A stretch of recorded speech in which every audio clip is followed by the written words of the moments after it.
नमस्कार, प्रखर आवाज शो में आपका स्वागत है। मैं शिवानी पांडे और आज हमारे साथ हैं वरिष्ठ कांग्रेस नेता विजय मिश्रा जी, जो कि पूर्व महापौर प्रत्याशी भी रह चुके हैं और साथ ही शहर दक्षिणी से विधानसभा की तैयारी भी कर रहे हैं।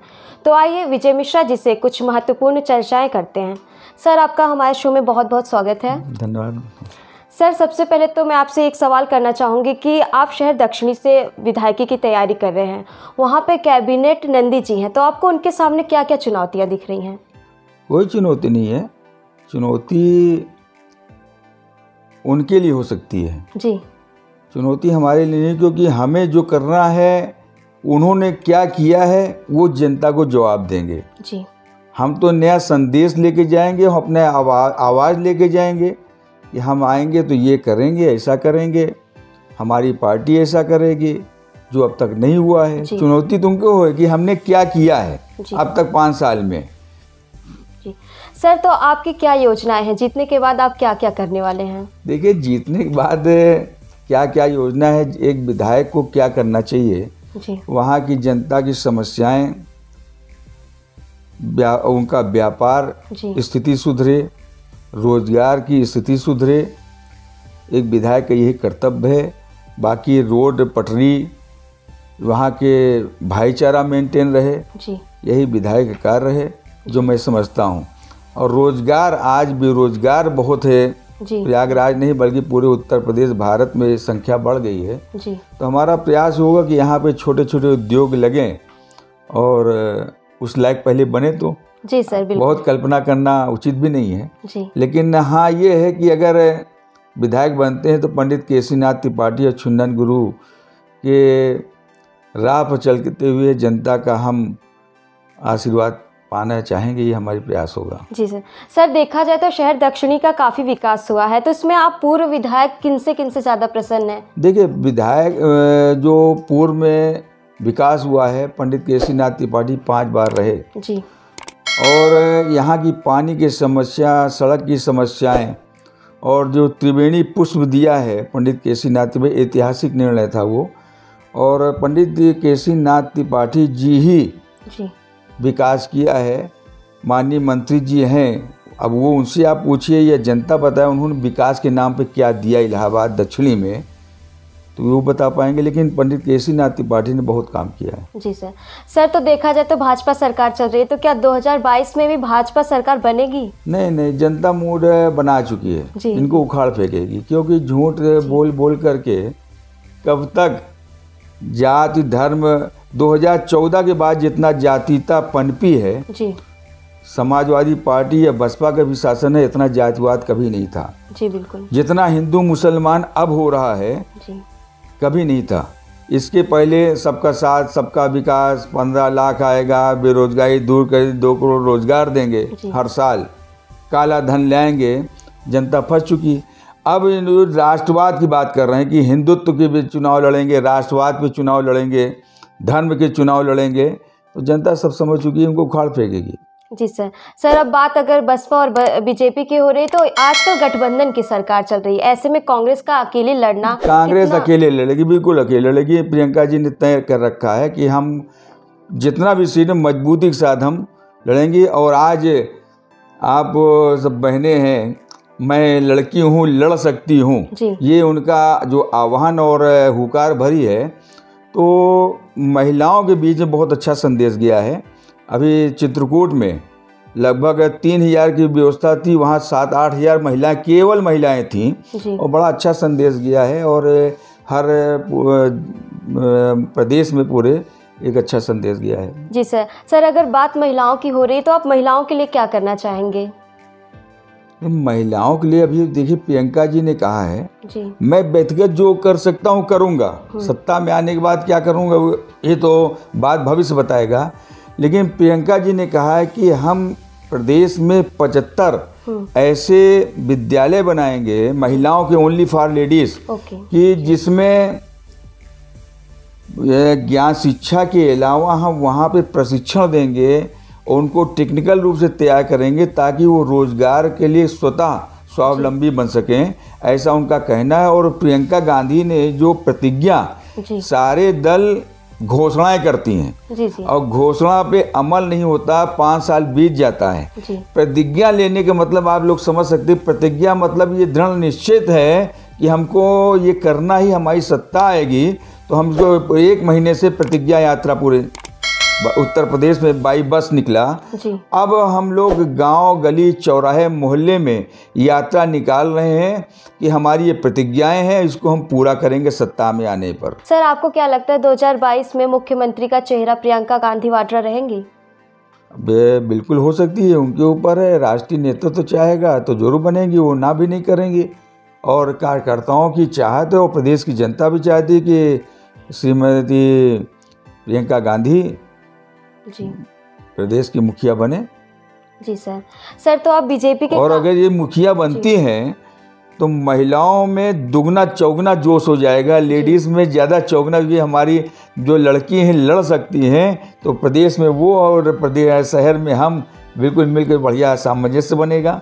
जी सर, देखा जाए तो महिलाओं के लिए काफ़ी सुविधा कराई जाएगी। हाँ, उन्होंने बस में भी फ्री यात्रा बोल दिया है जी कि सर। महिलाओं को बस में फ्री यात्रा देंगे, लड़कियों को स्मार्टफोन देंगे, स्कूटी देंगे। जी और स्कूटी जो देंगे इलेक्ट्रॉनिक देंगे, क्योंकि बिजली इतनी महंगी हो गई और आगे और महंगी हो जाएगी, तो इसलिए इलेक्ट्रॉनिक स्कूटी, पेट्रोल महंगा हो रहा है। बिल्कुल सर, देखा जाए तो कल प्रधानमंत्री ने घोषणा की वो तीनों बिल वापस ले रहे हैं, पेट्रोल भी सस्ता हो रहा है, तो इस सब में आपको क्या लगता है ये बीजेपी का मास्टर स्ट्रोक है? भाजपा घोषणा पे ही सरकार में आ गई। जी जितनी भी घोषणा किया सब फर्जी। जी ये घोषणा पे ही सरकार चली। और हम तो किसानों को प्रणाम करते हैं, उनको हृदय से चाहते हैं कि जो अनपढ़ किसान जी भारत सरकार को झुका दिया धरना प्रदर्शन करके 1 साल में, जी जिसको अब तक पाकिस्तानी, खालिस्तानी और दुनिया भर के क्या क्या नहीं अपशब्द कहे, उसको झेलते हुए 700 किसान मर गए जी और वो डटे रहे। आखिर में भारत सरकार को झुकना पड़ा। जी सर। तो अगर आप खालिस्तानी और पाकिस्तानी और फंडिंग जो चाइना से करते थे उनके आगे झुक गए तो आपको 56 इंची बेकार है। जी सर, बिल्कुल। तो सर और जिस दिन जी बुद्धिजीवी जागरूक हो जाए, आज जितने भी भारत सरकार की संपत्तियां बिक रही हैं, जिस दिन बुद्धिजीवी पढ़ा लिखा रोड पे आ जाए जी तो ये रेलवे, एयरपोर्ट और ये सब बिकना बंद हो जाएगा। जी सर। हमारा तो आह्वान है बुद्धिजीवियों से कि इस पे आगे अगवानी करना चाहिए। जी सर, ये तो किसानों की समस्या थी जो कि हल हो गई है, बाकी आपको क्या समस्या? अभी हल नहीं हुई है, क्योंकि जो कहते हैं ये करते नहीं। जी 3 महीना किसी तरह पार करना चाहते हैं। जी किसानों ने कहा है कि जैसे सदन में पास हुआ है, सदन में इसको फेल करिए, जी कैंसिल करिए, तब तो आगे बात मानो। लेकिन किसानों ने, उत्तर प्रदेश की जनता ने ठान लिया है कि लुभावनी बातें हैं ये, और 3 साल बाद, 3 महीने बाद फिर ये इस पर आगे, क्योंकि अडानी क्या करेंगे? जो 4 स्टेट 5 स्टेट में इनके बड़े बड़े अरबों रुपए गोडाउन बन चुके हैं, क्या करेंगे? जी तो सब अंदर से मामला है और सब चोर चोर मौसेरे भाई सब मिले हुए हैं। जी सर, देखा जाए तो ये सब चुनावी मुद्दे हैं, आपके हिसाब से क्या लगता है आपको? ये चुनाव के लिए, चुनाव टालने के लिए, जैसे अभी 5 किलो राशन जी नवंबर में ख़त्म होना था, जी अब वो देखे कि अभी चुनाव है, बंद कर देंगे तो 80 करोड़ जनता हमको वोट नहीं देगी। जी तो अब क्या किया कि मार्च तक हम 5 किलो राशन देंगे, जी और अब राशन ही नहीं देंगे, उसमें नून भी देंगे, तेल भी देंगे और आधा किलो दाल भी देंगे। जी समझे? तो भारत की जनता को इतना एक, अभी बहुत अंदर की बात नहीं बताना चाहते, भारत की जनता के इन्होंने पकड़ लिया है। जैसे किसी को भूत पिशाच आता हो, जी चोटी पकड़ लो तो वो सर हिलाना बंद कर देता है। तो इन्होंने जान लिया है इनके बैठक, भोजन, विश्राम है इनके पास केवल एक ग्रुप है जो पूरा संगठन में क्या कब करना है उसको संचालित करता, वही अमल करते हैं। राजनीति में कैसे झूठ बोल करके आगे सत्ता हासिल करना, यही मकसद है इनका। जी सर। तो सर, किसानों के लिए जैसे गायों को छोड़ दिया गया है, बहुत नुकसान हो, इन सब के देखिए, लिए हम लोग बचपन से सनातन धर्म के अनुयायी हैं, जी हिंदू हैं। बचपन से ही जाति वंश सब एक समान, और गौ हत्या बंद हो, गौ माता की जय हो करते आ रहे हैं। ये न गौ हत्या बंद हो रही है और न कुछ जानवर पे अमल किया जा रहा है कि उनकी सुरक्षा कैसे की जाए। आज भारत जी विश्व में सबसे ज़्यादा एक्सपोर्ट कर रहा है गौ मांस। जी। ये दुर्भाग्य है कि हम लोग बचपन से गौ हत्या बंद होनी चाहिए। अब तो भाजपा की सरकार है, एक्सपोर्ट कैसे गौ मांस का बढ़ रहा है। और इंटरनल अगर इसको आप लोग एजेंसी जांच करिए तो सभी भाजपा के बड़े बड़े नेताओं का गौ किसी के स्लॉटर हाउसेस हैं। जी सर। तो गौ हत्या बंद नहीं, ये तो केवल कुछ दिनों के लिए। गांव वाले परेशान हैं, खेती में गांव चल रहे हैं, सांड परेशान कर रहे हैं। अरे गौशाला आपने बनवाया, कितने गौ हैं वहाँ पर?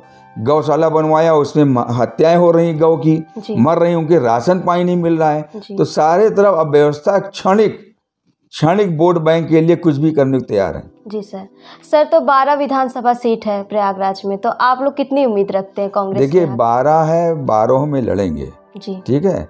अब ये जनता का विचार होगा कि वो कांग्रेस के साथ आती है या किसी अन्य दल से आती है। प्रत्याशी बहुत महत्वपूर्ण होना चाहिए, प्रत्याशी अपने छवि पर वोट लेगा। जी। ये हमारा आह्वान है। लेकिन इलाहाबाद से 3 सीट 4 सीट कम से कम कांग्रेस जीतेगी। जी सर। आपकी कुछ मुख्य योजनाएं जीतने के बाद?